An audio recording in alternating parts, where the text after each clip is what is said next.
అందరికీ నమస్కారం. మన ఈ విశ్లేషణకు స్వాగతం.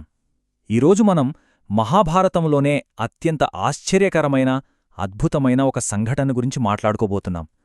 ఎన్నో యుద్ధాలు, రాజకీయాలకు కేరాఫ్ అడ్రస్ అయిన ఆ మహాభారతంలో అసలు చరిత్ర గతినే మార్చేసి ఎప్పటికీ నిలిచిపోయే ఒక అద్భుత ఘట్టమిది. అదే దేవవ్రతుడు భీష్ముడిగా మారిన ఆ భయంకరమైన ప్రతిజ్ఞ.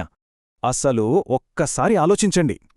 ఏ యువరాజైనా దేనికోసం పోరాడతాడు? కిరీటం కోసం, అధికారం కోసం కదా. అలాంటిది ఒక యువరాజు తన అద్భుతమైన భవిష్యత్తు మొత్తాన్ని కళ్లముందే వదులుకున్నాడు అంటే దానికి కారణం ఏమైయుంటుంది? తండ్రి సంతోషం కోసం ఒక కొడుకు తీసుకున్న ఆ భయంకరమైన నిర్ణయం వెనుకున్న అసలు కథ ఏంటో ఇప్పుడు మనం డీకోడ్ చేద్దాం. ఇదంతా ఒక రాజు తీరని విషాదంతో మొదలవుతుంది. ఈ కథంతా హస్తినాపుర సామ్రాజ్యంలో శాంతను మహారాజు చుట్టూ తిరుగుతోంది. ఎప్పుడూ ఎంతో ఉత్సాహంగా ఉండే ఆ మహారాజు ప్రవర్తన ఒక్కసారిగా మారిపోయింది. ఎలా అంటే ఆయన ముఖంలో నవ్వు అనేది పూర్తిగా మాయమైపోయింది.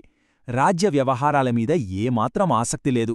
తనలో తాను కుమిలిపోతూ ఎవరికీ చెప్పుకోలేని ఒక తీవ్రమైన బాధలో ఉండిపోయాడు.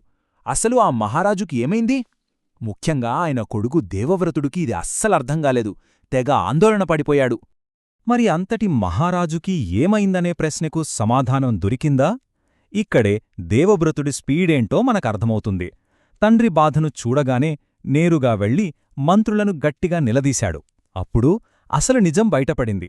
శాంతను మహారాజు సత్యవతి అనే కన్యను ఇష్టపడ్డాడని, కాని ఆమె తండ్రి అయిన ఒక పల్లెవాడు, అదేనండి ఒక మత్స్యకారుడు పెట్టిన అసాధ్యమైన షరతు వల్లే మహారాజు అలా డల్లైపోయాడని తెలిసింది. ఇంకేముంది, ఏమాత్రం ఆలోచించకుండా ఆ సమస్యను పరిష్కరించడానికి తన రథం మీద నేరుగా యమునా నదీ తీరానికి బయలుదేరాడు దేవవ్రతుడు.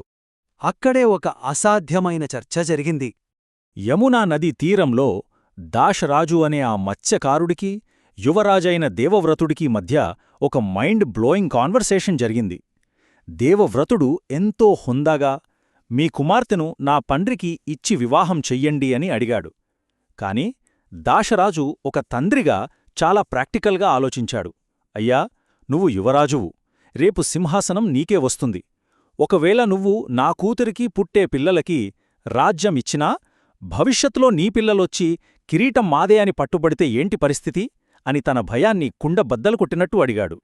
ఆ భయమే మొదటి త్యాగానికి దారితీసింది. అదే సింహాసనాన్ని వదులుకోవడం.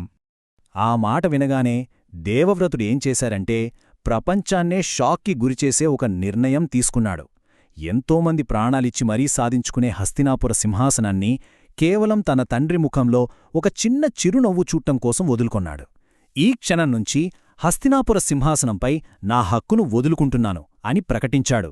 తనకు పుట్టుకతో వచ్చిన ఆ రాజ్యాధికారాన్ని సెకను కూడా ఆలోచించకుండా త్యాగం చేశాడు.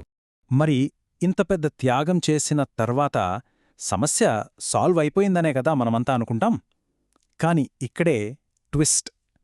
సింహాసనాన్ని వదులుకున్నా సరే దాసిరాజు మనస్సులో ఇంకా ఏదో భయం తొలుస్తూనే ఉంది. దాసరాజు ఎంత ఫ్యూచరిస్టిక్గా ఆలోచించాడో చూడండి. బాబూ, నువ్వు నీ తండ్రి కోసం రాజ్యాన్ని త్యాగం చేశావు, చాలా సంతోషం. కాని లేపు నీకు పెళ్ళయి పిల్లలు పుడితే వాళ్లు పెరిగి పెద్దయ్యాక మా నాన్నకు దక్కాల్సిన రాజ్యమిది అని నా కూతురి పిల్లలతో యుద్ధానికి దిగితే అప్పుడేంటి పరిస్థితి అని చాలా పాయింటున్న ప్రశ్న అడిగాడా మత్స్యకారుడు. ఆ ప్రశ్నే ఈ కథలో అంతిమ ప్రతిజ్ఞకు కారణమైంది. సరిగ్గా ఈ పాయింట్ దగ్గరే మహాభారత గతి పూర్తిగా మారిపోయింది. దాసరాజు మాటలు విన్న దేవవ్రతుడు ఆకాశం వైపు చూసి తన చేతిని పైకెత్తి చరిత్రలో ఎప్పటికీ నిలిచిపోయే ఒక ప్రమాణం చేశాడు. నేను జీవితాంతం బ్రహ్మచారిగానే ఉంటాను, నేను ఎప్పటికీ వివాహం చేసుకోను, నాకు సంతానం ఉండదు అని గంభీరంగా ప్రకటించాడు. ఒక్కసారి ఆలోచించండి, ఒక గొప్ప రాజకుమారుడు జీవితాంతం పెళ్లి చేసుకోనని, కుటుంబం వంశమనేదే లేకుండా చేసుకుంటానని ప్రమాణం చేయడమంటే మామూలు విషయం కాదు. కన్నతండ్రి కోసం అతను చేసిన ఈ త్యాగం ఎవరికైనా గూస్బంప్స్ తెప్పిస్తుంది కదూ. ఈ అనూహ్యమైన ఘటనకు ప్రకృతి కూడా అద్భుతంగా స్పందించింది. ఒక మనిషి చేసిన ఇంతటి సాటిలేని త్యాగానికి ఆ విశ్వం కూడా సైలెంట్గా ఉండలేకపోయింది. అక్షరాల ఆకాశంలో ఉరుములు మెరుపులు వచ్చాయి. భూమి ఒక్కసారిగా కంపించింది. స్వర్గంలో ఉన్న దేవతలు సైతం ఒక సాధారణ మానవుడు చేసిన ఈ కఠోరమైన త్యాగాన్ని చూసి షాకైపోయారు. వాళ్లకు తెలియకుండానే ఆకాశం నుండి పూలవాన కురిపించారు. ఆ పూలవాన కురుస్తున్న సమయంలోనే ఆకాశం నుంచి ఒక మాట వినిపించింది. అదే భీష్మ, ఎవరూ చేయలేని అత్యంత భయంకరమైన కఠినమైన ప్రతిజ్ఞ చేసినవాడు అని దీనర్థం.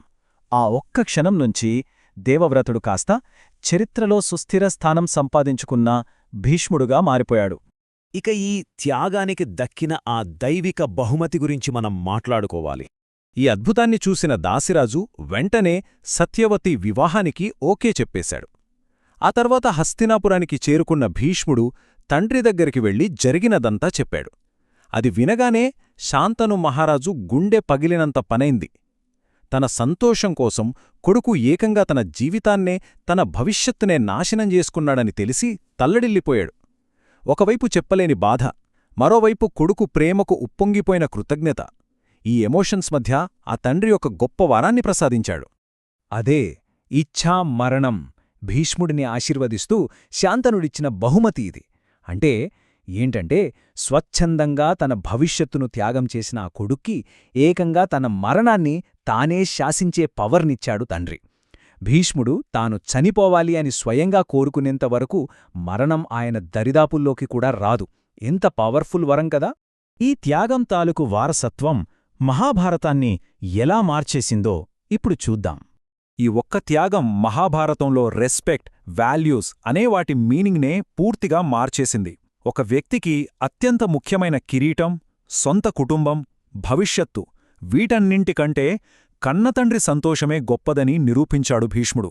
అందుకే ఆయన ఒక సాధారణ యువరాజు స్థాని నుంచి అందరూ పూజించే పితామహుడు స్థాయికి ఎదిగాడు. భారత చరిత్ర ఉన్నంతకాలం ఆయన పేరు మార్మోగేలా చేసుకున్నాడు. మన ఈ విశ్లేషణ ముగింపుకొచ్చేసరికి మన ముందొక పెద్ద ప్రశ్న మిగిలిపోతుంది. తండ్రి కోసం ఇంతటి భయంకరమైన ప్రతిజ్ఞ చేసి సింహాసనాన్ని వదులుకోవడం ఖచ్చితంగా ఒక గొప్ప త్యాగమే. కాని సర్వసమర్థుడైన ఒక అస్సలైన వారసుడు రాజ్యానికి దూరమవ్వడం హస్తినపుర సామ్రాజ్య భవిష్యత్తు మీద ఎలాంటి ఇంపాక్ట్ చూపించబోతోంది? ఈ ఒక్క నిర్ణయం కురువంశ పునాదులను ఎలా కుదిపేయబోతోంది? ఇది నిజంగా భవిష్యత్ తరాలను, మనల్ని ఆలోచింపజేసే ఒక అద్భుతమైన ప్రశ్న. ఈ ఆలోచనతోనే మనం ఈ సెషన్ను ముగిద్దాం.